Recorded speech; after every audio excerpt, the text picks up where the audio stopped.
परम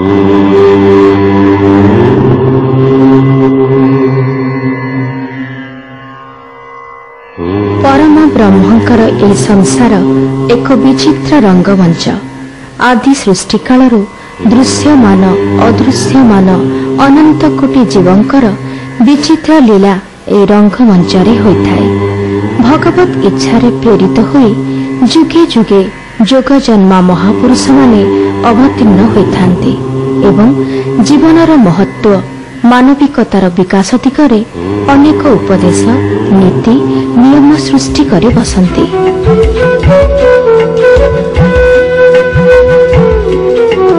से जोगजन्मा महापुरुष मानक मध्यरु श्री श्री अभिराम परमहंस देव ओडिशार जनगणक निकटरे जड़े जोगजन्मा परम पुरुष भावे सुपरिचित।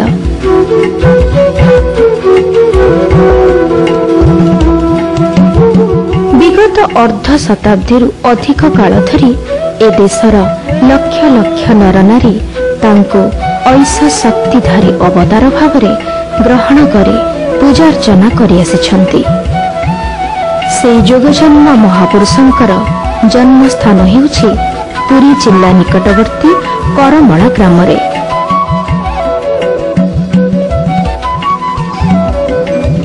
भुवनेश्वर ठारू पुरी रा दूरता हेउछि प्राय 60 किलोमीटर, किंतु पुरी जिलार चंदनपुर आसिबा पूर्व जातीय राजपथरू बामकु गले करमला ग्राम को रास्ता। जातीय राजपथरू करमला ग्राम को गला बेले आपण अर्धा रास्ता पूरापूरी भावरे चिकण पाइबे और रास्तार उभय पटरे विस्तीर्ण धान बिल। जोगजन्मा महापुरुष ठाकुर अभिराम परमहंस देवंको पीठ को जीवा समय मनरे निश्चय आध्यात्मिक भावना जाग्रत हेबो। केतेबेले प्रभुंको आश्रम देखि हेबो सेही प्रश्न ही मन भितरे उंकी मारुथिबो। बस किछि समय यात्रा परे आपण पहुंची जिबे इच्छा करिथिबा ठाकुर अभिराम परमहंस देवंको आश्रम रे। दूरରୁ ଶୁଣିବାକୁ ମିଳିବ ଭଜନ କୀର୍ତ୍ତନର ଶବ୍ଦ।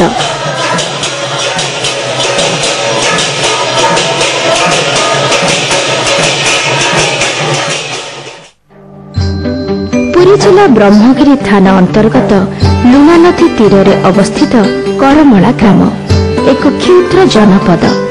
सकाळर प्रथम किरण एठारे पड़िबा बेले आश्रमर बाहर जगत सुनेली किरण रे आच्छादित हो जाइथाए, किंतु ता पूर्व अर्थात भोर 4टा बेलू आश्रमर गुरुत्वपूर्ण मंगल आरती कार्यक्रम आरंभ होई प्राय 6टा पर्यंत चली थाए।